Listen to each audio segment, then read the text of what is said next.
Hello, അപ്പോൾ ഇന്ന് എനിക്ക് ഉച്ചക്ക് കൂട്ടാൻ വെക്കാൻ കിട്ടിയ സാധനങ്ങളുണ്ടത് സാമ്പാർ കഷ്ണങ്ങളാണ്. മത്തനുണ്ട്, തക്കാളി, വലിയുള്ളി, വഴുതന, ഇതാ വെണ്ടക്ക ഉണ്ട്, മുരിങ്ങാക്കായ ഉണ്ട്, കുമ്പളമുണ്ട്, വെള്ളരി, ഇതാ ഉള്ളിൽ വെള്ളരി ഉണ്ട്, പഴമുണ്ട്, പിന്നെ വഴുതനങ്ങ, അങ്ങനെയുള്ള സാധനങ്ങളൊക്കെ ഉണ്ട് കേട്ടോ. അപ്പോൾ ഇതാണ് കേട്ടോ. ഇതുകൊണ്ട് ഞാനൊരു ചെറിയതായിട്ട് സാമ്പാർ ഉണ്ടാക്കിയത്. സാമ്പാർ ഉണ്ടാക്കാൻ വലിയ അത് ശരിയാവുന്നില്ല, എന്നാലും കുഴപ്പമില്ല, അങ്ങനെ ഉണ്ടാക്കിയത് കേട്ടോ. അതും പിന്നെ ഇന്നത്തെ അയിലമീനാണ് എനിക്ക് കിട്ടിക്കുന്നത് കേട്ടോ. അപ്പോൾ അയിലമീൻ പൊരിക്കും ചെയ്യുക, ചെറുതായിട്ടൊരു സാമ്പാർ ഉണ്ടാക്കിയത്. ഇത്രയും വെജിറ്റബിൾസ് ഇട്ടുങ്ങാണ്ട് നമ്മൾ സാമ്പാർ ഉണ്ടാക്കും. പിന്നെ ഒരു ഉപ്പേരിൻ്റെ ആവശ്യമില്ലല്ലോ, അപ്പോൾ ഉപ്പേരി വേണ്ടാന്ന് വെച്ചിട്ടോ. അപ്പോൾ വെറും മീൻ പൊരിച്ചതും സാമ്പാർ കറിയാണ് ഞാൻ ഉണ്ടാക്കാൻ പോകുന്നത്. പിന്നെ എന്താ സാലഡ് ഉണ്ടാക്കാൻ കാബേജ് പോലത്തെ ഈ ഒരു സംഭവം കിട്ടിയിട്ടുണ്ട് കേട്ടോ. ഇതിൻ്റെ ബാക്കിയുള്ള കുക്കുംബറും ക്യാരറ്റ് അങ്ങനത്തെ ഒന്നും ഇവിടെ ഇല്ല, അതുകൊണ്ട് ഞാൻ ഇതെടുത്ത് മാറ്റി വെക്കുകയാണ്. അത് കിട്ടിയിട്ട് ഇതുണ്ടാക്കാൻ കരുതി. പിന്നെ ഇതാ കറിവേപ്പിൻ്റെ ഇട്ടിട്ടുണ്ട് കുറച്ച്. അപ്പുറത്തെ കൊടുത്ത താത്ത തന്നതാണ്. ആരോ കറിവേപ്പിൻ്റെ കൊമ്പ് ഒടിച്ചപ്പോൾ ആ താത്ത എടുത്തിടുന്നതാണ് കേട്ടോ. അപ്പം ഇങ്ങനെ എനിക്ക് കറിവേപ്പിൻ്റെ കിട്ടിയിരിക്കണം. ഞാനിതൊക്കെ ഊരിയിട്ട് ഒരു കുപ്പിയിലിട്ട് പൊട്ടുന്ന കുപ്പിയാണെങ്കിൽ നല്ലതാണ്.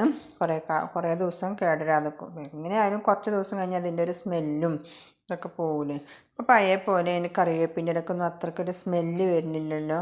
അതിങ്ങനെ കയ്യിൽ വെച്ച് ഇങ്ങനെ ഞെരടി കഴിഞ്ഞാലേ അതിൻ്റെ ഒരു സ്മെല്ല് കിട്ടണുള്ളൂ. ഇതുകൊണ്ട് ഫുള്ളുകൊണ്ടൊന്നും എടുത്തിട്ട് ഞാൻ സാമ്പാർ ഉണ്ടാക്കുള്ളൂ കേട്ടോ. അതിൻ്റെ പകുതി എടുക്കുള്ളൂ കേട്ടോ, ബാക്കി ഞാൻ ഫ്രിഡ്ജിലെടുത്ത് വെക്കും. അങ്ങനെയാണ് ചെയ്യൽ ഇത്രയൊക്കെ കൊണ്ടുവന്നാൽ. അപ്പം ഞാൻ എൻ്റെ സാമ്പാറും എൻ്റെ മീൻ പൊരിച്ചതുമൊക്കെ ആയിട്ട് ഞാൻ ഫൈനൽ ലുക്ക് കാട്ടിത്തരാം.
അപ്പോൾ എൻ്റെ ഫുഡൊക്കെ ഇവിടെ റെഡി ആയിട്ടോ. ചോറ് റെഡിയായി, ഇതാ സാമ്പാർ റെഡിയായി, ഉഷാറായിട്ടുണ്ട്.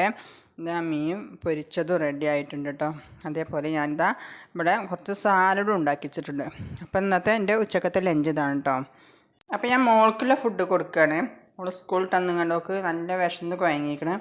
അപ്പോൾ അവൾ നേരത്തെ ഫുഡ് കഴിക്കുകയാണ്.